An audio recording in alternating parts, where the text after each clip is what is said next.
Hello बच्चों, आज हम पढ़ेंगे जूसेपे मैस्नी, काउंट कामिले दा गाबूर, फ्रैंकफर्ट संसद और गैरीबाल्डी के विषय में। तो वीडियो शुरू करने से पहले मैं आपको कहना चाहता हूं कि यदि आपने मेरा ये चैनल, जिसका नाम economic analysis with Ashwini Kumar Gupta है, को सब्सक्राइब नहीं किया, उसे सब्सक्राइब करें, लाइक करें, शेयर करें और साथ दिए बेल आइकन बटन को दबाना ना भूलें, क्योंकि मेरे आने वाले वीडियो और नोटिफिकेशंस आपको मिलते रहेंगे।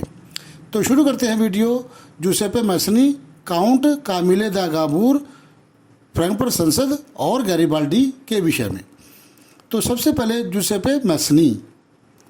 जूसेपे मैस्नी इटली का एक क्रांतिकारी था जो राजतंत्रीय व्यवस्थाओं के खिलाफ था। राजतंत्रीय व्यवस्थाएं, राजा की जो नीतियां थी उसके खिलाफ था, जो वीना कांग्रेस के बाद स्थापित हुई थी। इसका जन्म 1807 में जिनेवा में हुआ था। मतलब जूसेपे मैस्नी का जन्म 1807 में जिनेवा में हुआ था। 24 साल की अवस्था में लुगेरिया की क्रांति के कारण उसे देश से निकाल दिया गया। जब वो 24 साल का था तो लुगेरिया क्रांति हुई, जिसमें उसने भाग लिया और उसे देश निकाला दे दिया गया। वहाँ से निकलने के बाद उसने दो भूमिगत संगठन बनाए। पहले का नाम था मार्सेई में यंग इटली और दूसरा बर्न में यंग यूरोप। इसके सदस्य जो बने वे फ्रांस, पोलैंड, इटली और जर्मन के युवा थे। मतलब जो सदस्य जो भूमिगत संगठन बनाए थे, पहला तो मार्सेई में यंग इटली था और दूसरा बर्न में यंग यूरोप था। उसके जो सदस्य बने थे वो फ्रांस के लोग, पोलैंड के लोग, इटली और जर्मन के युवा लोग थे और उनके विचार जूसेपे मैस्नी के साथ मिलते जुलते थे। मैस्नी का विश्वास था कि इटली छोटे छोटे राज्यों में विभाजित होकर नहीं रह सकता, उसे एक गणराज्य, उसे एक पूर्ण बहुमत राज्य बनाया जा सकता है। दूसरा आता है काउंट कैमिले दा गाबूर। यह सार्डिनिया पिडमांट के शासक एम्यूनल द्वितीय का प्रमुख मंत्री था। सार्डिनिया पिडमांट एक जगह थी, वहाँ का शासक था एम्यूनल द्वितीय। वहाँ का काउंट कामिले दा गाबूर तो प्रमुख मंत्री था, जिसने इटली के एकीकरण करने वाले प्रदेशों के आंदोलन का नेतृत्व किया। उसने जो इटली का एकीकरण करने वाले प्रदेश थे उन्होंने आंदोलन चलाया, उसका उसने नेतृत्व किया। काबूर ना तो कोई क्रांतिकारी था, ना ही जनतंत्र में विश्वास रखता था। वह अमीर व शिक्षित लोगों की तरह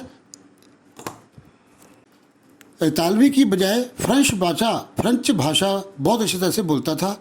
उसने फ्रांस से कूटनीतिक संधि की, जिसके पीछे काबूर का हाथ था। से सार्डिनिया पिडमांट 1859 में ऑस्ट्रियाई बलों को हराने में सफल हुआ। अब आता है फ्रैंकफर्ट संसद। फ्रैंकफर्ट शहर में हुई एक सर्वदलीय बैठक। जर्मन क्षेत्रों में बड़ी संख्या में राजनीतिक संगठनों ने फ्रैंकफर्ट शहर में मिलकर एक सर्व जर्मन नेशनल असेंबली के पक्ष में मतदान करने का निर्णय लिया। 18 मई 1848 को 831 निर्वाचित प्रतिनिधियों ने फ्रैंकफर्ट संसद में अपना स्थान ग्रहण किया। यह संसद सेंट पॉल चर्च में आयोजित हुई।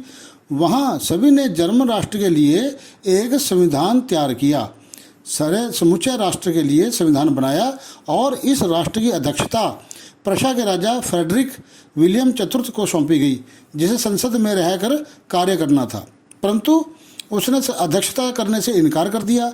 इसके कारण संसद का सामाजिक आधार कमजोर पड़ गया और कुलीन वर्ग तथा सेना का विद्रोह बढ़ गया। उन्होंने मध्यम वर्ग के मजदूरों व कारीगरों की मांगों का विरोध किया, जिसका प्रभाव यह हुआ कि संसद ने उनका भी समर्थन खो दिया। अंत में सेना को बुलाया गया और असेंबली भंग कर दी गई। चौथा आता है गैरीबाल्डी। गैरीबाल्डी का संबंध ऐसे परिवार से था जो तटीय व्यापार में लगा हुआ था। वह स्वयं भी व्यापारिक नौसेना में एक नाविक था। 1833 में उसकी मुलाकात जूसेपे मैस्नी से हुई। जूसेपे मैस्नी, जैसे मैंने पहले बताया, जो इटली का एकीकरण करने का मुख्य मंत्री था, वह उसके यंग इटली नामक संगठन का सदस्य बन गया। उसने 1834 में पिडमांट के गणतंत्रीय विद्रोह में भाग लिया, परंतु विद्रोह की असफलता के कारण उसे अमेरिका भागना पड़ा। 1848 तक वह इटली से बाहर ही रहा। 1854 में उसने एमुएल द्वितीय का समर्थन किया, जो इटली के एकीकरण का करने में प्रयासरत था। 1860 में गैरीबाल्डी ने दक्षिण इटली की तरफ हजारों लोगों का अभियान का नेतृत्व किया। इस अभियान में नए नए स्वयंसेवक जुड़ते चले गए। उनकी संख्या 30,000 तक पहुंच गई। ये सब स्वयंसेवक रेड शर्ट के नाम से प्रसिद्ध हुए। इन स्वयंसेवकों की सेना पेपल्स राज्यों से लड़ने रोम गई, परंतु वहाँ वे हार गए। 1870 में जब फ्रांस व प्रशा का युद्ध हुआ तो फ्रांस ने अपनी सेना रोम से हटा ली। तब पेपल्स की सेना रेड शर्ट से हार गई और पेपल राज्य इटली में शामिल हो गया। तो ये मैंने आपको बताया जूसेफ मैसनी, काबूर और फ्रैंकफर्ट संसद तथा गैरीबाल्डी के बारे में। तो इनका ये पूरा परिचय था।